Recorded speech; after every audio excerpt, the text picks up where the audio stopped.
Welcome to the Liquid Late Nights podcast. We will never use AI to say we have a bigger crowd than we do. We know there's only about 5 of y'all out there. It's okay. It's fine. We fine. He said it's only about 5 of y'all out there.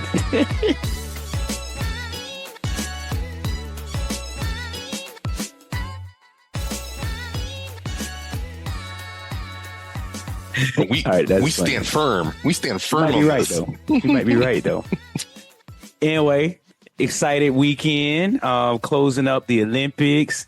You know, you had your boy Tom flying in and passing the torch on over to L.A. where Snoop did I shouldn't say Snoop. I said Snoop, Dre, and the Red Hot Chili Peppers. And I think Billie Eilish did a little mini concert on the Danny, California beach right there. What do you think about that? Oh, we're just going to go right to the end. All right, we'll do the end part. Listen, I don't even know what they did at the beginning half of that opening ceremonies. It's the Parade of Nations, aka people who still in town, because everybody went home. Because when you get your medal, you can go home. So nobody was left.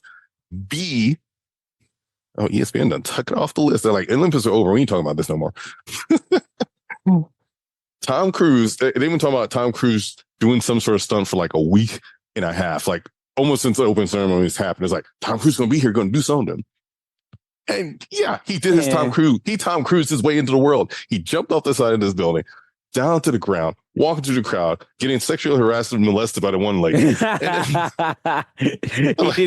He did his Mission Impossible thing. Yep, I get it.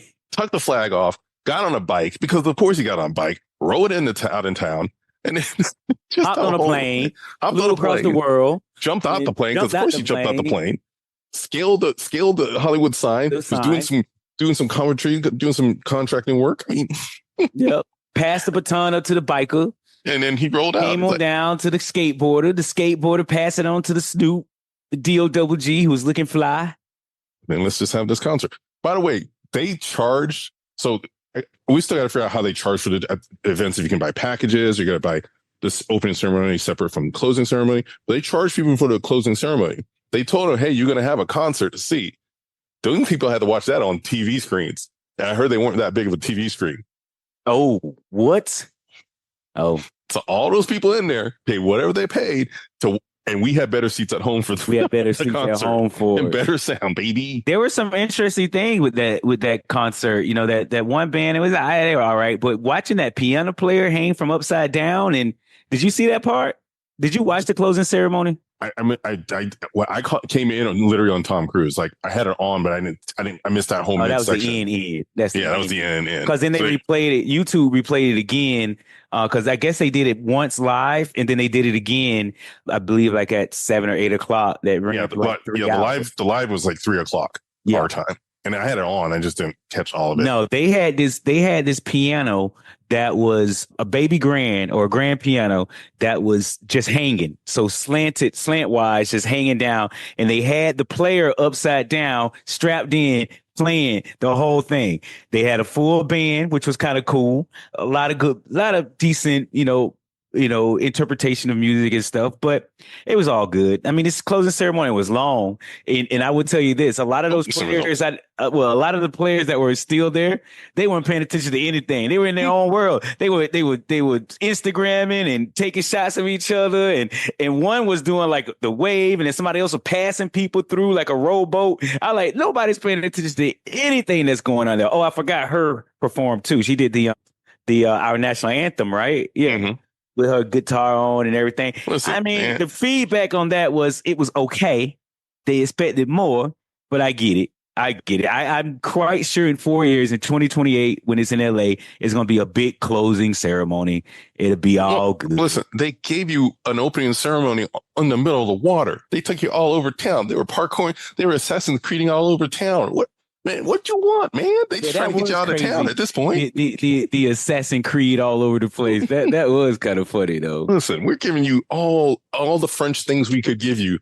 They gave you, including Minions. The whole thing was good. I know we ended up USA. We ended up with 113 total medals, 39 gold, 36 silver, I believe 38 bronze. You know, the standout athletes, of course, Simone Biles. You know, her return was great. Did you see her when she walked out with the boot on in the closing ceremony when she had to go up to the mayor of LA? I was like, oops. Yeah. He's like, I worked hard. Yeah, then you had Caleb Dressel with dominating swimming, of course. I mean, man, Sydney McLaughlin, she shattered her own records. I mean, dang. And then let's get to it. Basketball, men's basketball. Okay. I was concerned for a moment, just a little bit, until your boy came on. Steph was like, "I don't sleep on this. Yeah, don't worry about it. I got it. It was good though. This is what I do." Steph Curry said, "This is what I do." But Wemby was playing his butt off. Yeah, we were trying to win. He was at home. Like, all right, yeah. He's at home playing in front of his country against the guys he's got to play with most of the season. He's trying to, he's like, I can't put the super team together. I got to do what I got to do. And he did well. I mean, it was good. I mean, he got a little emotional at the end because, he's only 20 years old. This is it's his first time. I mean, he's an NBA superstar. He's an international superstar. He's an Olympian now, right? Yeah. He'll be back. He'll be fine. A lot of guys on the U.S. team will not be. So no, that's it for a lot of them. Yeah. But if you think about it, the U.S. men's basketball team has a total gold medals of 17 gold medals. I mean, they won their first gold in 1936 in the Berlin Olympics. And think about that. They continued to dominate in the sport with their recent goals in 2008 in Beijing. I know, Beijing. London in 12, Rio in 16, of course, Paris in 24. Women's basketball team, they did well too. Now that was a nail biter to the end as well. I don't know if did you see it in that game? I saw bits and pieces of that game. The very last end, the very end, it was bite to the end, but they ended up pulling it out. And they won their first goal in 1984 in LA.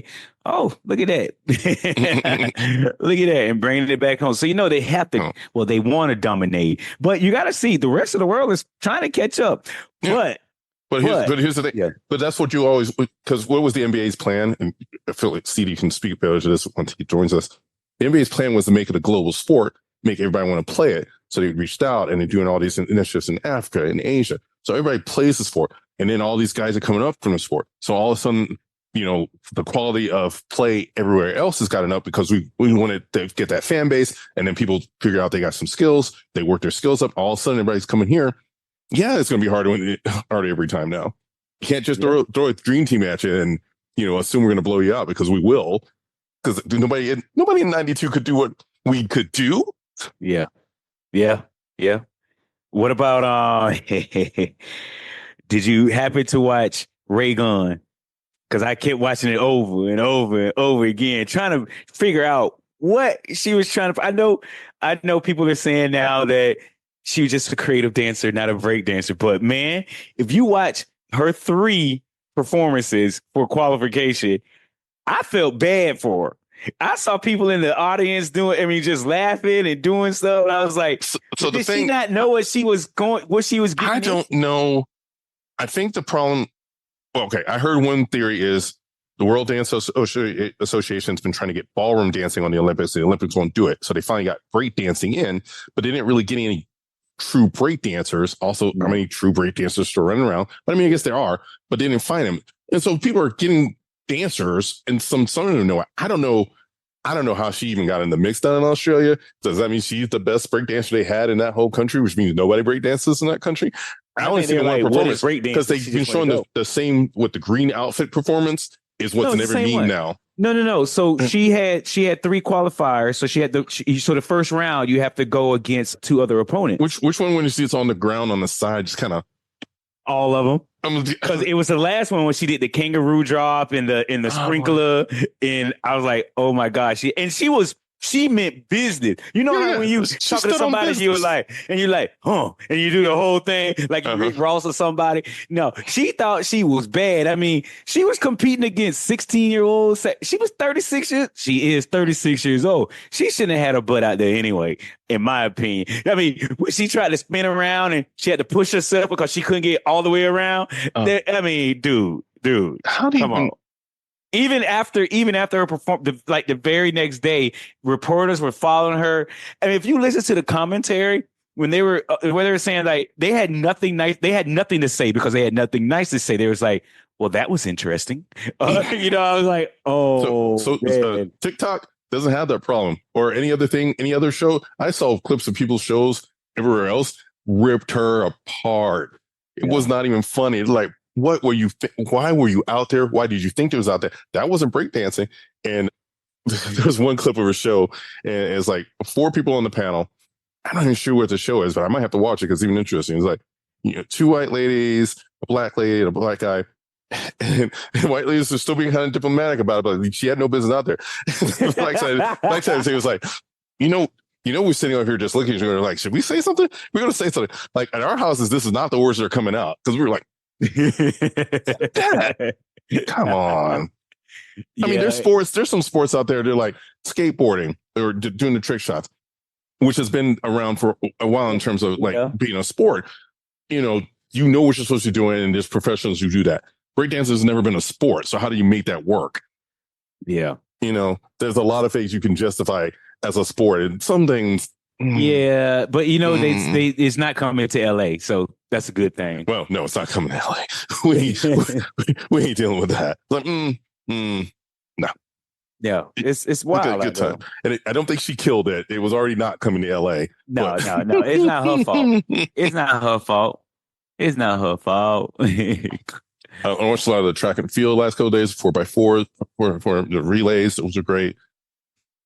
It's just good. It was good stuff, and I would just watch stuff just to be watching. I'm like, okay, and I don't watch it. I've never paid this much attention. I'm like, this is kind of cool. Is it just production value? Is the time frame better? The time delay better this time? I don't know.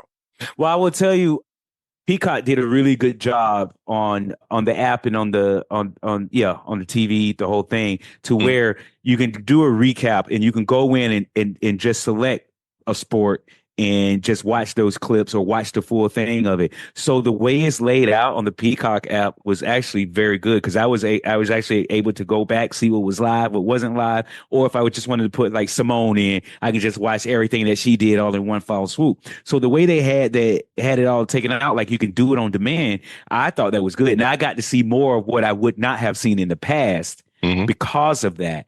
I thought overall it was decent.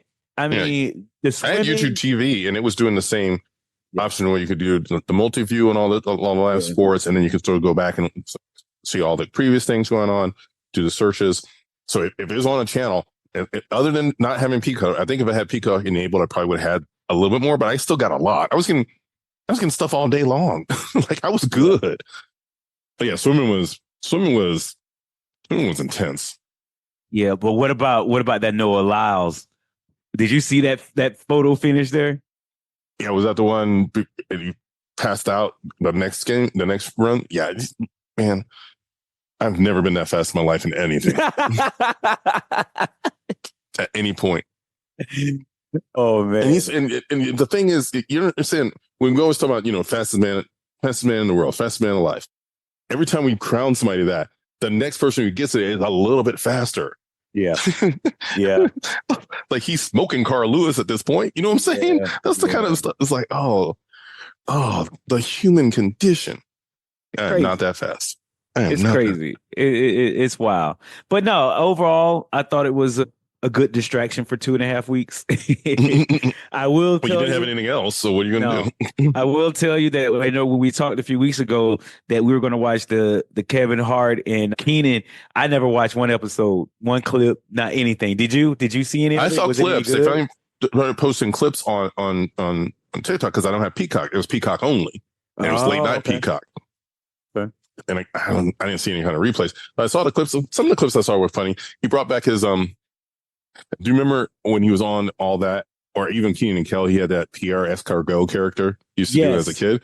He brought him back for one of the things for Paris, because like, they've been asking for it for years. They've been asking for it. I was like, I'm not doing that. I'm a grown man. I'm not doing that.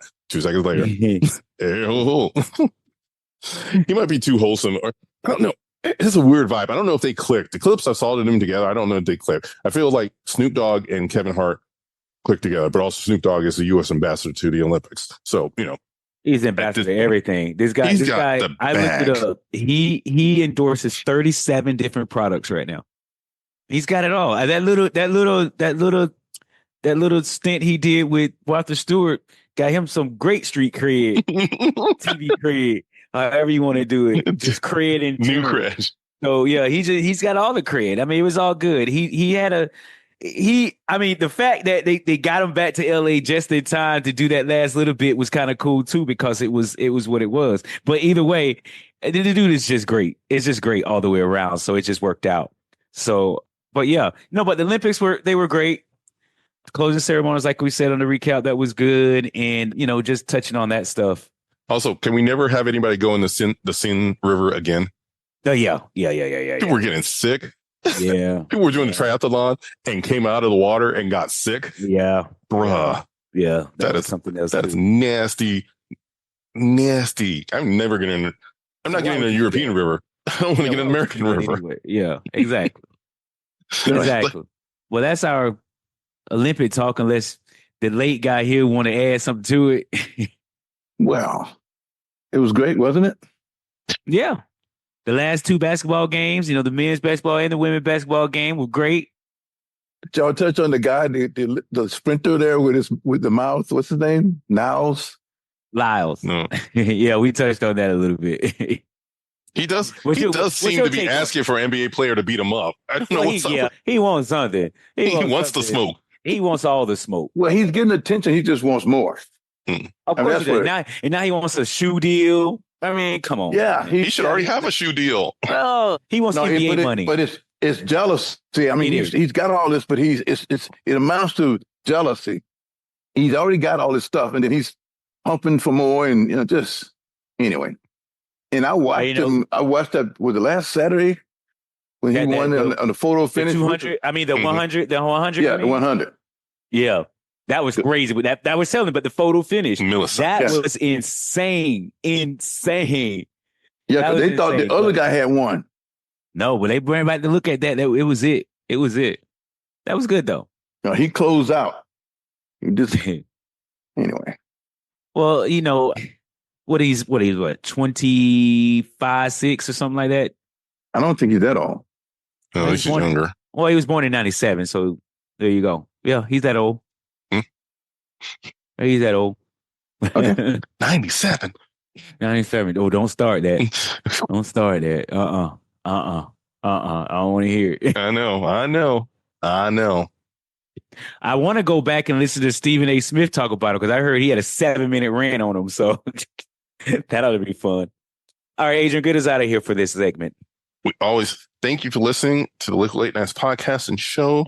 Please like and subscribe on your favorite streaming apps and YouTube. You can also listen online and on air on cityworshipradio.com on Thursdays at 7:30 p.m. and Mondays at 6:30 a.m. And we out. Peace.